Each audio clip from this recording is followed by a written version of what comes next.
you are injured on the job, regardless of fault. Now, you can trip over your own shoelaces. You don't have to prove the employer's at fault.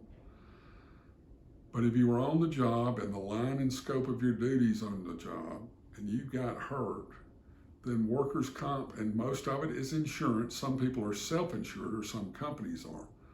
Workers' comp insurance is required under the Workers' Compensation Law of Alabama, which is a statute. It's Alabama Code 25 if you want to look at it yourself. They're required to do several things. One, they're required, workers' comp insurance typically is required to pay 100% of your medical bills. That's no deductibles, no copays, for the injury or problem or illness you sustained as a result of the job. That is not only medical provisions for today when the injury occurred, but for as long as you should need them if it's forever. Workers' comp insurance is on the hook for all medical costs related to your on-the-job injury, whether you're working there or not, you live in Alabama or Alaska. The incident happened 3 weeks ago or 30 years ago. They have a duty under the Alabama Code to pay for your medical. You can't just go to a doctor and say, oh, pay for this. They have the right to choose the providers in a way. They tell you where to go, but if you're unhappy with the doctor they've chosen for you, you're entitled up to 4 opinions and they will give a panel of 4 so that you can select a second opinion. The second thing they're required to do is while you're off on workers' comp, after the first 3 days that you miss, they're required to pay, 66 2/3% of your average weekly wage.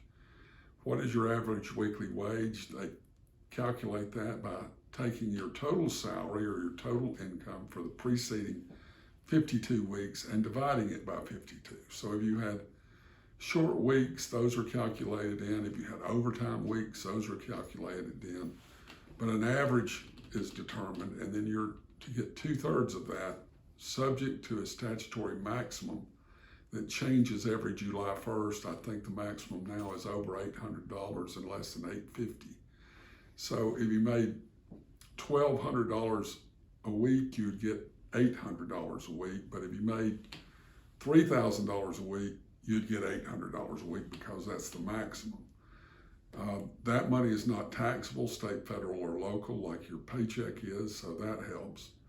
And you get that each and every week you're out of work on doctor's orders throughout your treatment. That has to be on doctor's orders. You just can't say, oh, I don't feel like I can go to work today, and that counts as workers' comp. It must be a doctor-written excuse, and then they're required to pay it. The third benefit you're entitled to, and what many employers or comp carriers don't tell you, is that at the end of your treatment, when you're finally finished treating, you have reached what is called maximum medical improvement. That's a term of legal art and medical art. Basically, you're at the point where no further surgery, pills, intervention, therapies of any kind are needed, and you've improved as much as you're going to improve. At that point, 2 things happen. One is the workers' comp carrier can legally stop your temporary total disability benefits payment.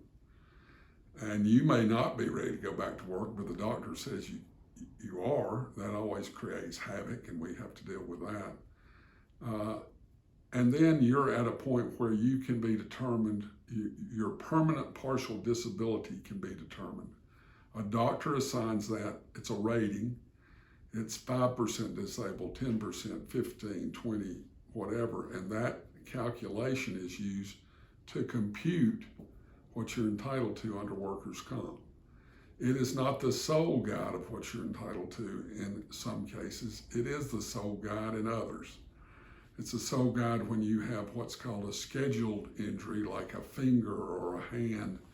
There's a certain number of weeks that you can be paid for the loss of a digit or a hand or a toe for injuries that involve the body more, like back injuries, neck injuries, brain injuries, etc., there's more that goes on into calculating what your permanent partial disability is.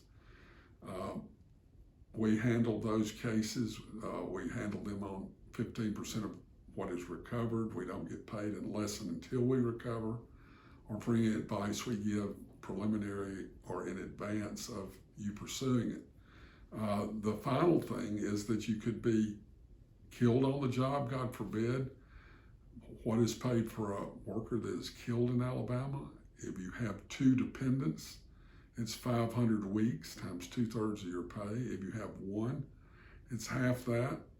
And if you have none, it's $7,500, which is pathetic. If you're permanently, totally disabled under workers' comp, you're entitled to get 2/3 of your pay for the balance of your life.